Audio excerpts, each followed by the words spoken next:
بسم اللہ الرحمن الرحیم۔ علامہ غلام احمد پرویز کی تصنیف طاہرہ کے نام خطوط۔ طاہرہ کے نام 12واں خط۔ ہمارے گھر جہنم کیوں بنے رہتے ہیں؟ تمہارا سوال طاہرہ بیٹی اپنی جگہ بالکل مناسب اور معقول ہے۔ ہمارے لیے یہ سوال ہمیشہ وجہ کاوش بنا رہتا ہے کہ دنیا میں جہاں جہاں مسلمان آباد ہیں وہ غیر مسلموں کے مقابلے میں غریب ہیں اور بدحال بھی، پست بھی ہیں اور کمزور بھی، ذلیل بھی ہیں اور محتاج بھی۔ تمہاری نگاہ اس طرف گئی ہے اور اسے اس طرف جانا بھی چاہیے تھا۔ ہمارے گھروں میں عام طور پر نہ اطمینان ہوتا ہے نہ سکون، نہ اتفاق ہوتا ہے نہ یگانگت، نہ ہم آہنگی ہوتی ہے نہ یکجہتی، نہ میاں بیوی میں محبت ہوتی ہے نہ مودت، نہ باہمی اعتماد ہوتا ہے نہ بھروسہ۔ غرضے کہ ہمارا گھر نہیں ایک جہنم ہوتا ہے جس کے شعلے دلوں کو اپنی لپیٹ میں لیے ہوتے ہیں۔ تم پوچھتی ہو اور ایسا پوچھنے میں حق بجانب ہو کہ بالآخر اس کی وجہ کیا ہے؟ اس کی وجہ بھی عزیزہ وہی ہے جو ہماری اجتماعی زندگی کی پستی اور زبوں حالی کی ہے۔ اجتماعی اور انفرادی زندگی در حقیقت ایک ہی درخت کی شاخیں ہیں، اور تمدن، معاشرت، معیشت، سیاست اور دوسری طرف دوستی کے تعلقات اور گھروں کے اندر کی زندگی سب ان شاخوں کے برگزار۔ اگر درخت تندرست و توانا ہے تو اس کی ہر شاخ سرسبز و شاداب ہوگی، اور اگر اس کی اصل جڑ ہی گرم خوردہ ہو چکی ہے تو اس کے پتے اور ٹہنیاں کسی طرح بھی ہری بھری نہیں رہ سکتی۔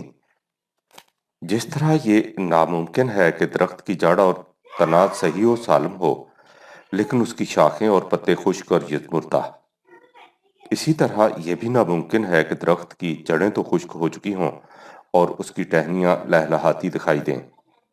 جہاں تک ہماری اجتماعی زندگی کا تعلق ہے، میں اس حقیقت کی بار بار وضاحت کر چکا ہوں، اور اسباب زوال امت میں تم اسے اچھی طرح دیکھ چکی ہو کہ اس کی بنیادی وجہ وہ غلط مذہب ہے جسے ہم نے دین خداوندی کی جگہ اختیار کر رکھا ہے۔ باقی رہی ہمارے گھروں کی زندگی، سو اسے بھی جہنم زار بنانے کا سبب ہماری وہ خود ساختہ شریعت ہے جس میں ہم نے اپنے آپ کو چاروں طرف سے جکڑ رکھا ہے۔ مسلمان مذہب پرست قوم ہے، اور مذہب پرست قوم کی دنیا میں عجیب حالت ہوتی ہے۔ مذہب کے معنی یہ ہے کہ ہم بعض باتوں کو ابدی صداقتیں یعنی ہمیشہ رہنے والی سچائیاں مانیں اور انہیں غیر متبدل سمجھیں۔ دین اور مذہب یعنی دنیا ادھر سے ادھر ہو جائے لیکن وہ اپنی جگہ پر اٹل رہیں۔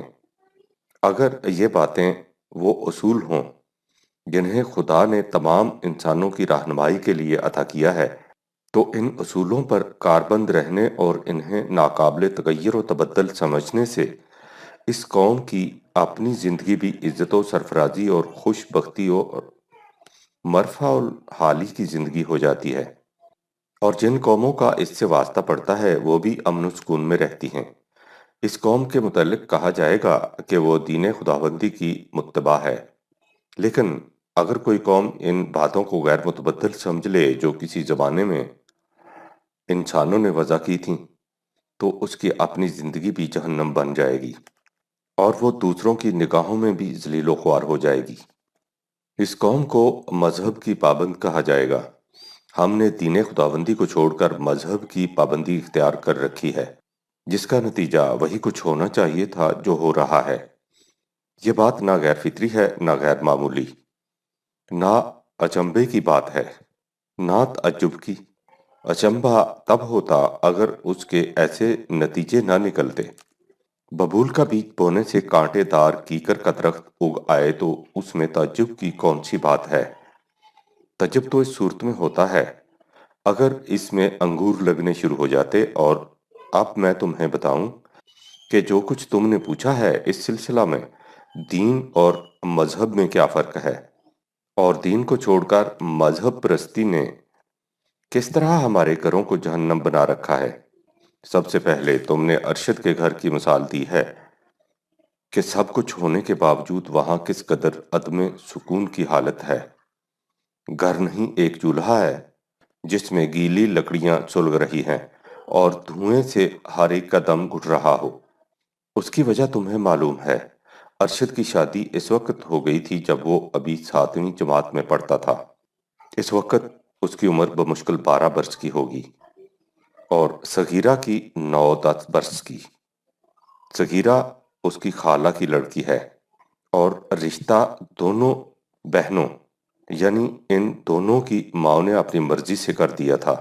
ظاہر ہے کہ اس عمر میں نہ ارشد کے لیے انتخاب کا سوال پیدا ہو سکتا تھا نہ صغیرہ کی مرضی کا۔ ارشد اس کے بعد گاؤں سے شہر آ گیا۔ اس نے ایم اے کیا، مقابلہ کا امتحان پاس کیا، ولایت گیا، واپسی پر آتے ہی بطور اسسٹنٹ کمشنر تعینات ہو گیا۔ لیکن صغیرہ وہی دہقانی لڑکی رہی۔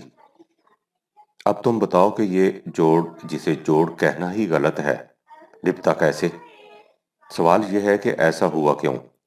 اس لیے کہ ہمارے ہاں شادیاں مروجہ شریعت کے تابع ہوتی ہیں، اور اس شریعت کا فیصلہ یہ ہے کہ 10-12 برس تو ایک طرف، 10-12 مہینے کے بچے اور بچی کی شادی بھی بالکل جائز اور درست ہے۔ اس لیے جس بات کو شریعت نے جائز قرار دے دیا ہو، اس میں مداخلت کا حق کسے حاصل ہو سکتا ہے؟ اس کے برعکس دین کا فیصلہ یہ ہے کہ نکاح کی عمر ہی بلوغت کی عمر ہے، یعنی بالغ ہونے سے پہلے لڑکی اور لڑکے کی شادی ہو ہی نہیں سکتی۔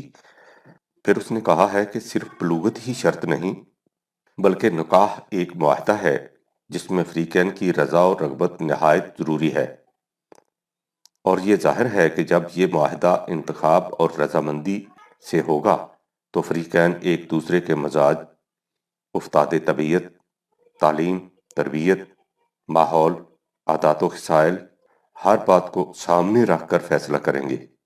اگر ہماری خود ساختہ شریعت ہمارے لیے سند نہ بنتی تو ارشد اور صغیرہ کی شادی 10-12 برس کی عمر میں ہو ہی نہیں سکتی۔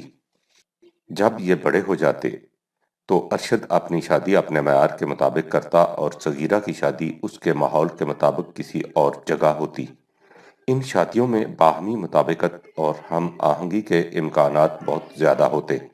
سمجھی تم کہ مذہب اور دین کے فرق نے اس معاملے میں کتنا بڑا فرق پیدا کر دیا؟ اب دوسری مثال سامنے لاؤ۔ ہمایوں اور رفعت کے گھر کی زندگی کس قدر قابل رشک تھی۔ وہ دونوں سکون اور اطمینان کی فضاؤں میں مسرت کے جھولے جھولتے تھے، لیکن جب ہمایوں ولایت گیا ہے تو تم نے دیکھا کہ رفعت کس قدر مغموم اور افسردہ خاطر رہنے لگی تھی۔ رفعت کو ہمایوں کے کریکٹر پر شبہ نہیں تھا، اسے اس کی پاک بازی کا پورا پورا یقین تھا، لیکن اسے یہ خیال مسلسل ستا رہا تھا کہ اگر وہ آتے وقت وہاں سے ایک اور بیوی ساتھ لے آیا تو کیا ہوگا۔ رفعت کے دل میں یہ خیال کیوں پیدا ہوا؟ اس لیے کہ اسے معلوم تھا کہ ہماری شریعت نے مرد کو اس کا حق دے رکھا ہے کہ جب جی چاہے دوسری، تیسری بلکہ چوتھی بیوی کر سکتا ہے، اور اس کا یہ فعل نہ معاشرے کی نگاہوں میں مذموم ہوتا ہے نہ اخلاق کی بارگاہ میں معیوب۔ یہ تھا وہ خیال جو رفعت کو بار بار ستا رہا تھا، اور وہ اندر ہی اندر گھلے جا رہی تھی۔ دو ایک سہیلیوں کے اصرار پر اس نے اپنے اس خیال کا اظہار بھی کر دیا۔ یہ بھی کوئی معیوب بات نہ تھی۔ ان میں سے ایک نے از راہ ہمدردی ہمایوں کو لکھ دیا کہ وہ دیکھنا وہاں کوئی ایسی حرکت نہ کر بیٹھنا، ورنہ رفعت جیتے جی مر جائے گی۔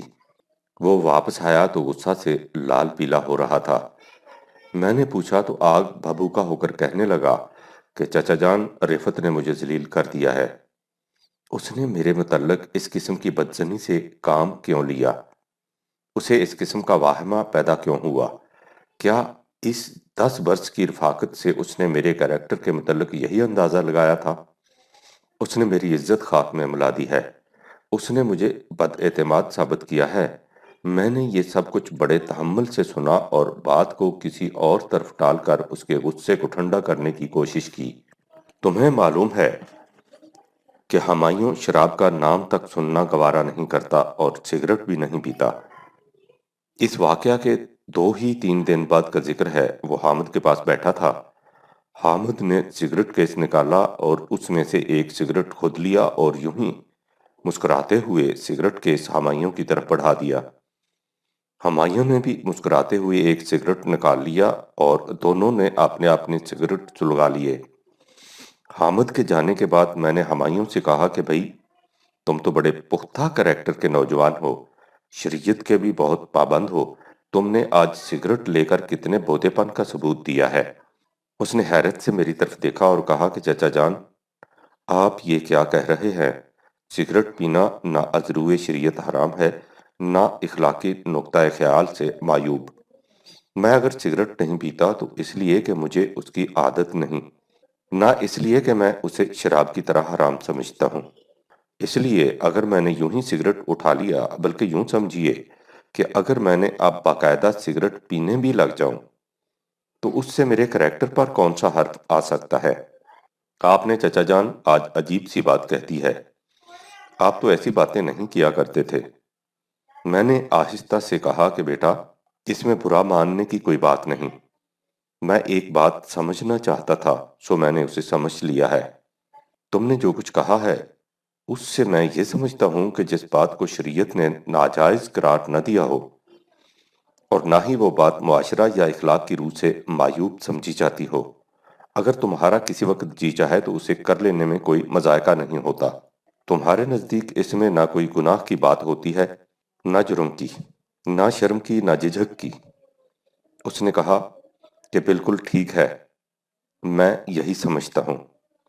اس پر میں نے کہا کہ بیٹا، شریعت نے، یعنی اس شریعت نے جو ہمارے ہاں اس وقت مروج ہے، ایک مرد کو اجازت دے رکھی ہے کہ وہ جب جی چاہے دوسری شادی کر لے۔ اس میں نہ کوئی گناہ کی بات ہوتی ہے، نہ جرم کی، نہ ہی اسے معاشرہ یا اخلاق باعث شرم قرار دیتا ہے یا موجب ندامت۔ تم اسی شریعت کے پابند ہو۔ اگر تمہارے متعلق میں یہ خیال کر لوں کہ تم جب جی چاہے دوسری شادی کر لو گے تو کہو کہ میں نے اس سے تمہارے کریکٹر اور اخلاق پر کون سا حملہ کر دیا۔ ہمایوں بڑا سمجھدار ہے اور سعادت مند بھی۔ یہ سن کر اس نے نگاہیں نیچی کر لیں، ہتھیلی پر سر رکھ لیا اور کسی گہری سوچ میں ڈوب گیا۔ کچھ وقفہ کے بعد اس نے سر اٹھایا اور کچھ گلا مندانہ انداز سے کہا کہ چچا جان، یہ بتائیے کہ رفعت نے میرے متعلق اس قسم کی بدظنی سے کام کیوں لیا؟ مجھے اس کا صدمہ ہے۔ میں نے کہا کہ بیٹا، اس میں رفعت کا کوئی قصور نہیں۔ ہمارے ہاں کی ہر عورت اس قسم کی بدظنی میں رہتی ہے۔ اسے ہر وقت اس بات کا دھڑکا لگا رہتا ہے کہ نامعلوم میاں کس وقت کسی اور بیوی کو انگلی سے پکڑ کر ساتھ لے آئے۔ یہ دھڑکا عام حالات میں تو دبا رہتا ہے، لیکن اگر کبھی میاں ایسے ماحول میں چلا جائے جہاں اس بات کے امکانات زیادہ ہوں، جیسا کہ تمہارے قصے میں ہوا کہ تم والائد چلے گئے، تو یہ اندیشہ ابھر کر سامنے آ جاتا ہے۔ اس سے عورت کو کچھ تو اپنی بے بسی کا احساس ستاتا ہے، لیکن بے بسی سے کہیں زیادہ شدید جذبہ رقابت کا ہوتا ہے۔ ہر عفت مآب عورت کی طرح ایک وفا شوار بیوی کی اپنے خاوند کے معاملہ میں ہمیشہ یہ کیفیت ہوتی ہے کہ باسایا تیرا نمی پسندم، عشق از تو ہزار بدگمانی۔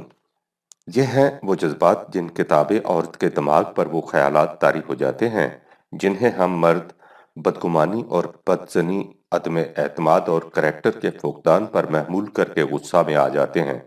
ہمیں ذرا اپنے آپ کو عورت کی پوزیشن میں رکھ کر اندازہ لگانا چاہیے کہ ایسے حالات میں ہمارے دل و دماغ کی کیفیت کیا ہو جائے گی۔ ہمایوں یہ سب کچھ بڑی خاموشی سے سنتا رہا۔ بالآخر اس کے منہ سے بے ساختہ نکل گیا کہ رفعت، مجھے معاف کر دو، مجھ سے بڑی بھول ہوئی۔ میں نے دیکھا کہ اس کی آنکھوں میں آنسو ڈبڈبا رہے تھے۔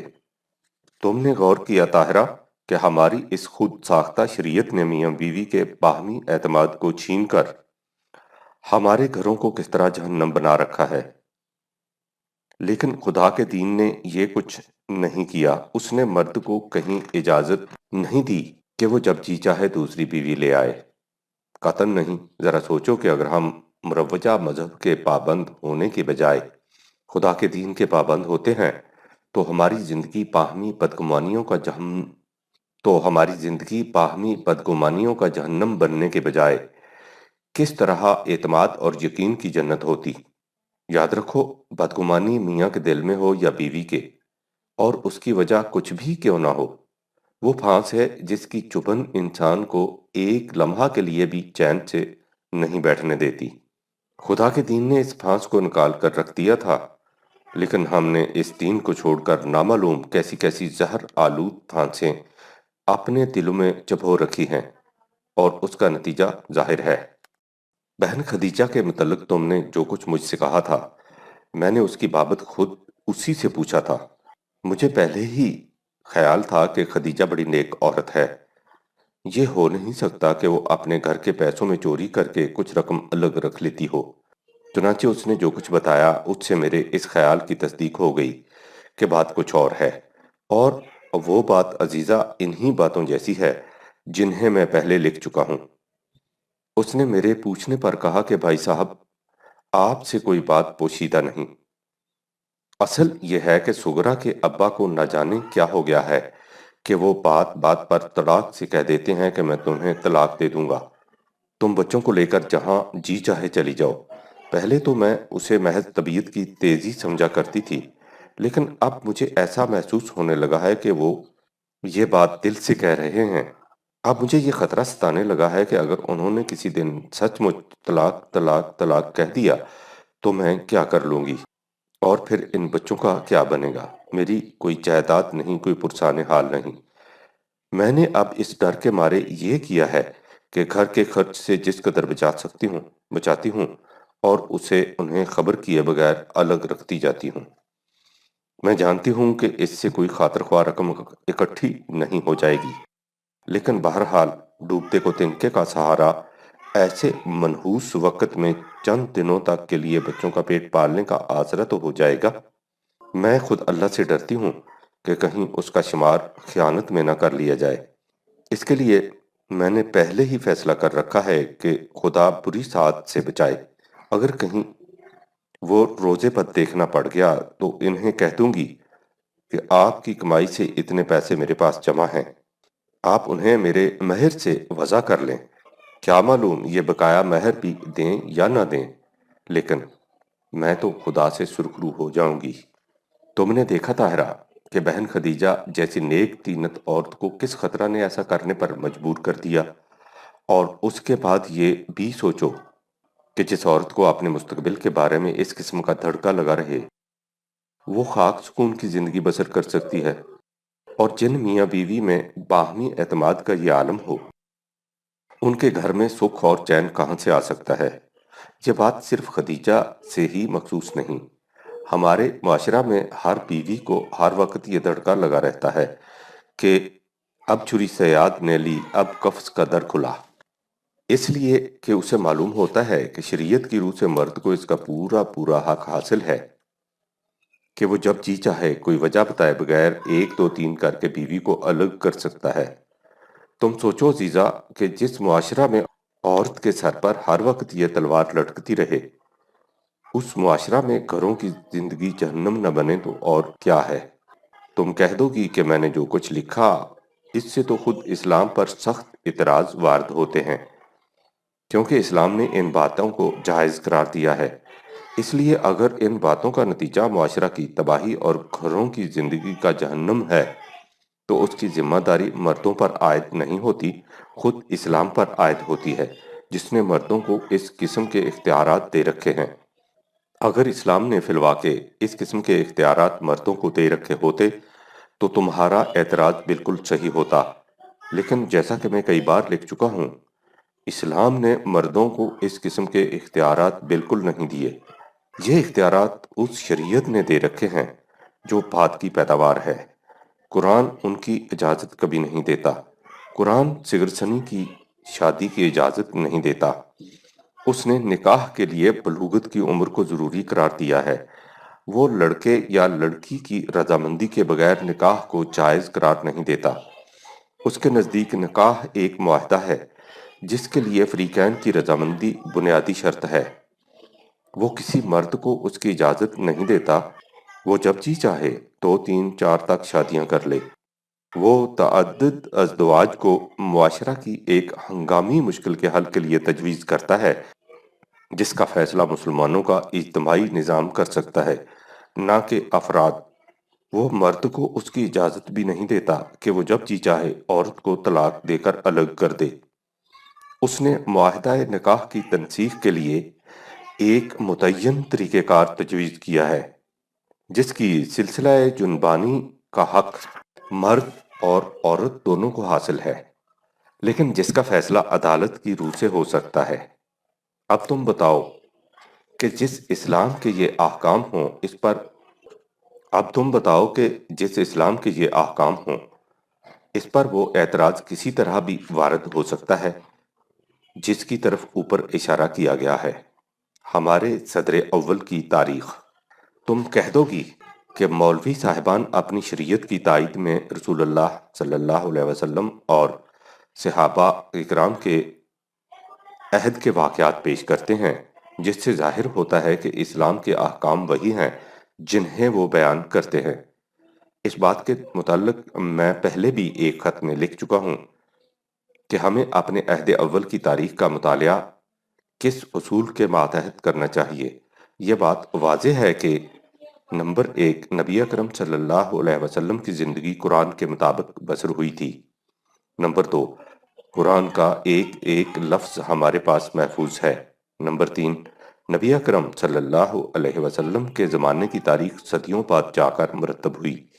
ان حالات میں یہ واضح اصول ہمارے سامنے آ جاتا ہے کہ نبی اکرم صلی اللہ علیہ وسلم کے متعلق جو کچھ ہمیں تاریخ میں ملتا ہے اس میں وہی کچھ یقینی طور پر صحیح ہو سکتا ہے جو قرآن کے خلاف نہ جائے۔ اگر اس میں کوئی بات ایسی ملتی ہے جو قرآن کے خلاف ہے تو ہم بلا تعمل کہتے ہیں کہ وہ صحیح نہیں، اس لیے کہ رسول اللہ صلی اللہ علیہ وسلم کا کوئی عمل قرآن کے خلاف ہو ہی نہیں سکتا۔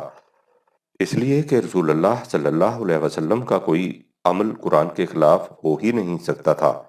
ایسے امور کے متعلق یا تو ہمیں مزید تحقیق کرنی چاہیے، اور اگر اس کا کوئی امکان نہ ہو تو پھر ہمیں یہ سمجھ لینا چاہیے کہ یہ واقعہ یا تو قرآن کے حکم نازل ہونے سے پہلے کا ہے اور یا بالکل غلط ہے۔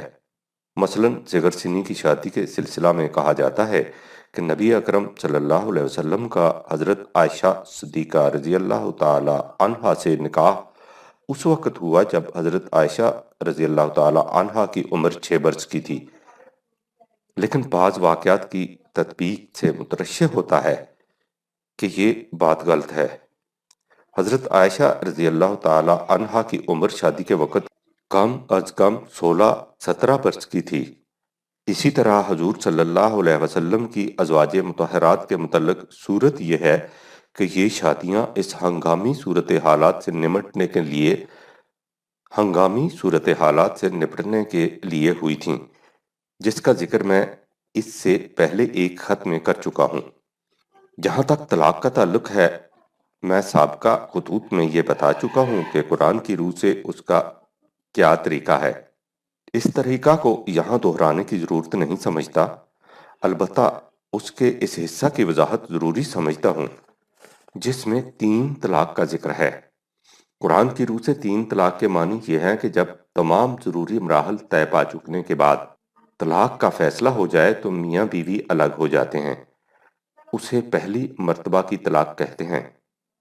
اس کے بعد اگر یہ میاں بیوی چاہیں تو پھر سے ازدواجی زندگی بسر کر سکتے ہیں۔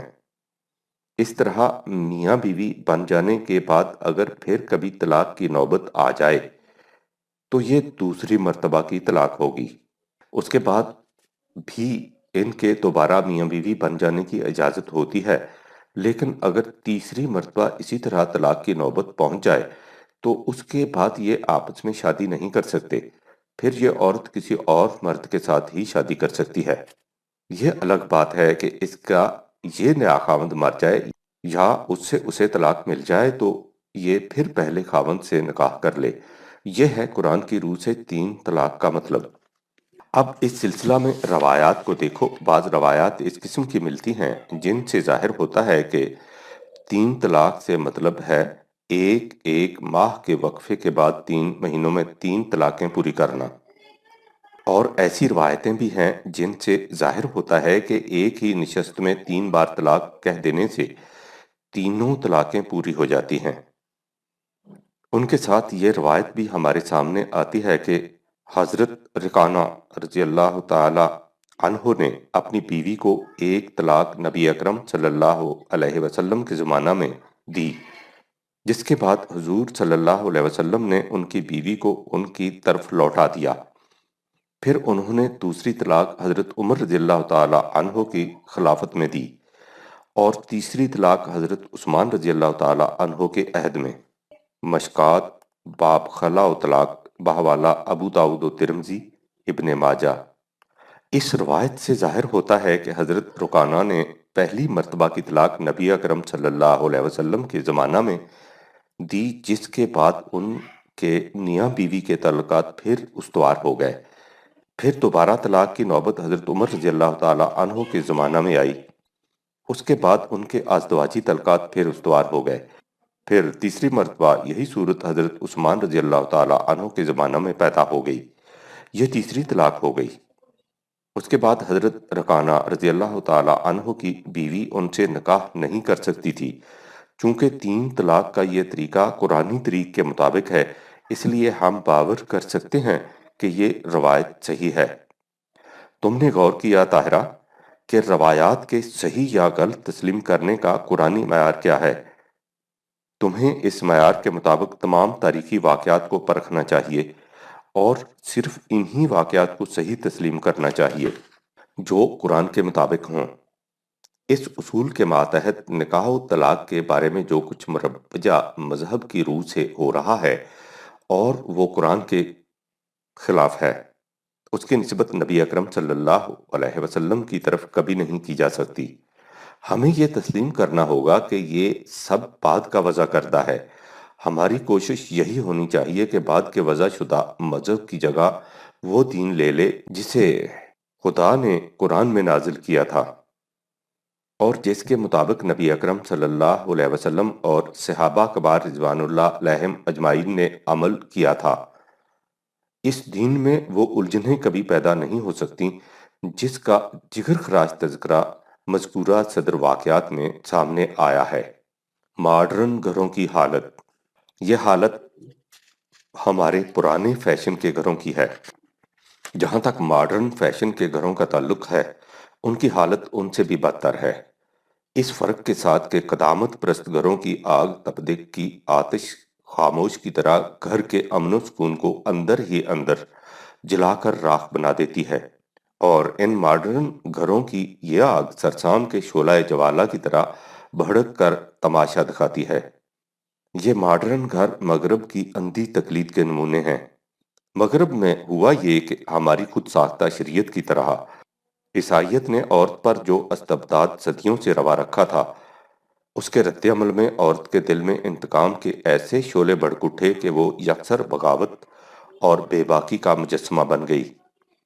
ہماری عورتوں نے اسی کو تہذیب سمجھا اور ان کی دیکھا دیکھی انہوں نے بھی اس قسم کی روش اختیار کر لی۔ اس روش کا پہلا نتیجہ یہ تھا کہ ازدواجی زندگی کو بالکل ایک کاروباری چیز، بزنس کانسرن سمجھ لیا گیا۔ اس کاروبار میں میاں بیوی کی ازدواجی زندگی بالکل اسی قسم کی ہوتی ہے جیسے کسی دکان کے 2 حصہ دار پارٹنر ہوں کہ جب تک انہیں اس اشتراک میں فائدہ نظر آئے ان کا یہ تعلق قائم رہے، جب کوئی اور کاروبار زیادہ منافع بخش دکھائی دے اسے چھوڑ کر اس میں شریک ہو جائے۔ اس شراکت میں شریک غالب بیوی ہوتی ہے، کیونکہ اس نے اس معاہدہ میں ایسی شرائط لکھا رکھی ہوتی ہیں جن کی وجہ سے میاں ہمیشہ دبا رہتا ہے۔ اس کا نتیجہ یہ ہوتا ہے کہ ابتدا میں ان کی یہ شراکت بالکل حیوانی سطح پر ہوتی ہے، جس میں وجہ جامعیت جنسی جذبات اور زندگی کے طبعی تقاضوں سے بلند کوئی چیز نہیں ہوتی، اور ذرا آگے چل کر یہ تعلق میکانکی سا رہ جاتا ہے جسے محض اس لیے قائم رکھا جاتا ہے کہ یہ سوسائٹی میں میاں بیوی کی حیثیت سے متعارف رہیں۔ ذرا سوچو بیٹی کہ جس گھر کی دیواریں ان بنیادوں پر استوار ہوں، اس گھر میں سکون اور اطمینان کس طرح داخل ہو سکتا ہے؟ یاد رکھو عزیزہ، گھروں میں حقیقی امن و سکون اور میاں بیوی میں قلبی محبت اور مودت کا رشتہ اسی صورت میں قائم ہو سکتا ہے کہ ایک طرف ہم ان خود ساختہ زنجیروں کو توڑ دیں جن میں ہم نے اپنی عورتوں کو صدیوں سے جکڑ رکھا ہے، اور دوسری طرف ان بے باکیوں کو روکیں جنہیں ہم نے مغرب کی اندھی تقلید میں اختیار کر لیا ہے، اور اس کے بعد اپنے ازدواجی تعلقات کو ان حدود و قیود کے دائرے کے اندر رکھ کر جنہیں قانون خداوندی نے متعین کیا ہے، حقیقی آزادی کی زندگی بسر کریں تاکہ ہمارے گھر جنتی فضاؤں سے معمور ہو جائیں۔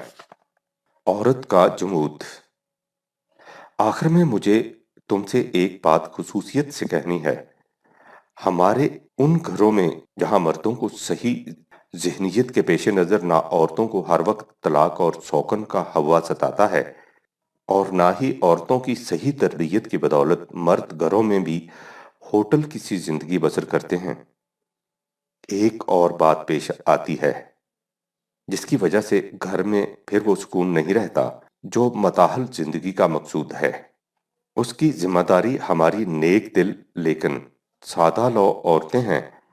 جب عابد اور زاہدہ کی شادی ہوئی ہے تو دونوں کی تعلیم بھی کم و بیش یکساں تھی، مزاج میں بھی موافقت تھی، طرز بود و ماند بھی قریب قریب ایک ہی جیسا تھا۔ اس لیے اس شادی کے متعلق ہر ایک کو اطمینان تھا کہ یہ جوڑا بالکل ہم آہنگی اور یک رنگی کا آئینہ دار رہے گا۔ کچھ عرصہ تک یہ دونوں ساتھ ساتھ چلے، مسرتوں کے جھولے جھولتے اور خوشگواریوں کی پینگیں بڑھاتے، لیکن اس کے بعد ان میں کچھ تفاوت پیدا ہونا شروع ہوا۔ رفتہ رفتہ اس تفاوت نے اتنے بودھ کی صورت اختیار کر لی کہ دیکھنے والے کو محسوس تک نہیں ہوتا تھا کہ یہ دونوں کبھی دوش بدوش چلے ہوں گے۔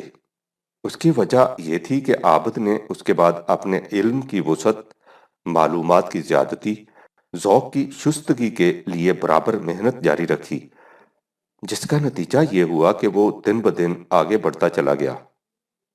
لیکن زاہدہ ایک پتھر کے مجسمہ کی طرح وہیں کی وہیں زمین گیر رہی۔ عابد نے بہتری کوشش کی کہ وہ اسے ساتھ چلائے، لیکن اس نے اپنی جگہ سے نہ ہلنا تھا نہ ہلی۔ اس میں آگے بڑھنے اور عابد کے ساتھ چلنے کی صلاحیت تھی، ضرورت صرف اس کی تھی کہ وہ اس کی اہمیت کا احساس کرے اور اس کے لیے عابد جیسی محنت کرے۔ لیکن زاہدہ بھی اس کے لیے آمادہ نہ ہوئی اور ہمیشہ یہ کہہ کر اپنے آپ کو جھوٹا اطمینان دلاتی رہی کہ عابد کو تو خدا نے خاص دل و دماغ عطا کیا ہے، ہر کوئی اس جیسا تھوڑا ہو سکتا ہے، اور پھر انہیں اس کے سوا اور کام ہی کیا ہے کہ دن رات لکھتے پڑھتے رہیں۔ میرے لیے 100 دھندے ہیں، یا تو میں بھی نئے فیشن کی تتلی بن کر گھر بار کو نوکروں پر چھوڑ کر ان کے ساتھ کتابوں کا کیڑا بنی رہوں، اور یا گھر کو سنبھالوں۔ دونوں میں سے ایک ہی کام ہو سکتا ہے، لیکن میں گھر کو ترجیح دیتی ہوں۔ مجھے زیادہ پڑھ لکھ کر کون سا مقابلہ کا امتحان پاس کرنا ہے کہ اچھی ملازمت مل جائے۔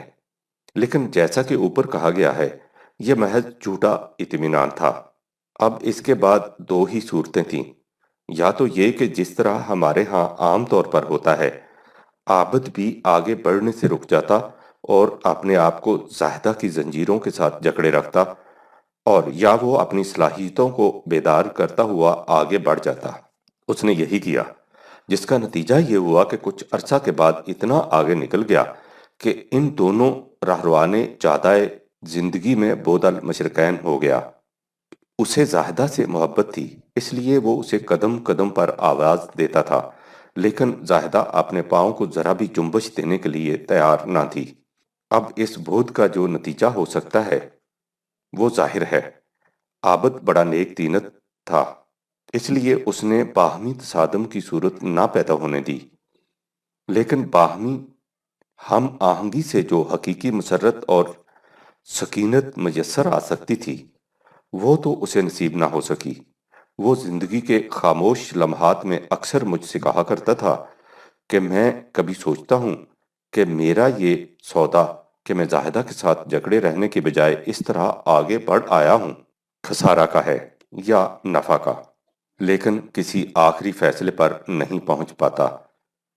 جو کچھ میں نے کھویا ہے اس کا پورا پورا احساس بھی کسی کو نہیں ہو سکتا، اس لیے کون کہہ سکتا ہے کہ یہ سودا کیسا رہا؟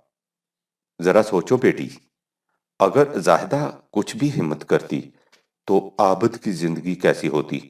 اور عابد ہی کی نہیں، خود زاہدہ کی بھی۔ میں نے یہ آخری بات خاص طور پر اس لیے کہی ہے کہ یہ خود تمہارے لیے بڑی سبق آموز ہے۔ اچھا، خدا حافظ۔ پرویز، ستمبر سن 1956۔